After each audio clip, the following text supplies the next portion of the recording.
Hi, I'm Myra Kornfeld. I'm a cookbook author and cooking instructor, and I have lots of tips and recipes to make your cooking life a whole lot easier. I travel quite a bit, and today I'm going to show how to make a meal that is simple, nourishing, and travel-worthy. And I'm going to put it all in a bento box. This bento box makes the ideal carrier for a meal on a train or plane because it's so compact. I have a few rules when I make food for travel. First of all, the food can't be goopy or runny. I don't want food that's spilling all over the place, especially when I'm in a cramped quarter. Another rule is that I want to pack something that could sit around and not lose flavor.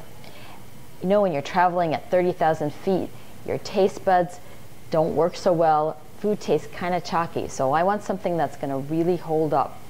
Not only hold up in terms of flavor, but it has to hold up for hours at room temperature. Not only that, it's got to be easy to prepare. Ideally, I'm going to use some of the leftover food in my refrigerator so it doesn't go to waste. Most importantly, it makes me feel good and nourished.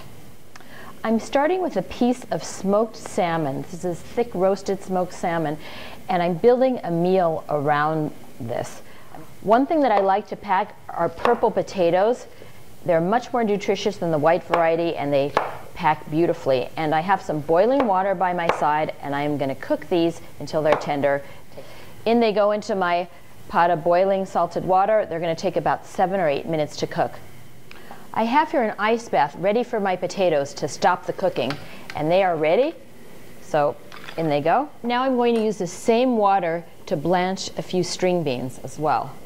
The green beans are ready as well. They just took about 3 minutes. Give them a quick icing to stop the cooking, then we'll put it all together. This is when I make my all-purpose pesto because it's a great way to clean out whatever bits and pieces of herbs that you have in the refrigerator.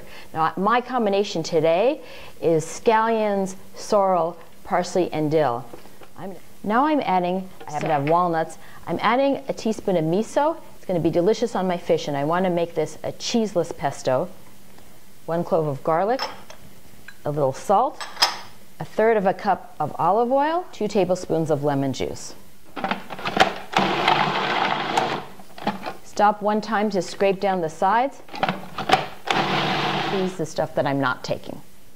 Who knows, this combination that I just made, sorrel and parsley and dill and scallions, this might be this unique pesto that I don't see for a while again, unless I have those exact things in my refrigerator the next time I make this. I'm making another sauce. So I'm starting with some roasted peppers, just from the jar, 1/2 cup worth. I'm using piquillo peppers because they have a lot of zest.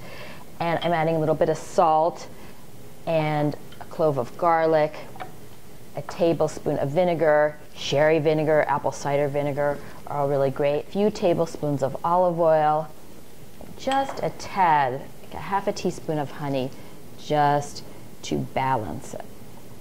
I will blend that together, and this is another thing you can make way in advance, have in your refrigerator, and put in your little bento box.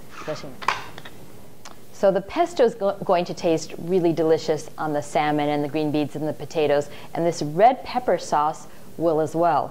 So versatile, you could use it on so many different things. Instead of green beans and potatoes, you can use broccoli and cauliflower and carrots and asparagus and sugar snap peas and snow peas. Any nice firm vegetable that'll blanch well is a good choice for this meal.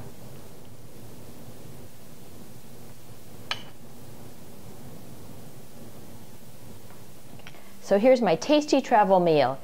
And I'm really looking forward to my plane right now. At least I know I'll eat well. I really am traveling tomorrow. So here's my lunch.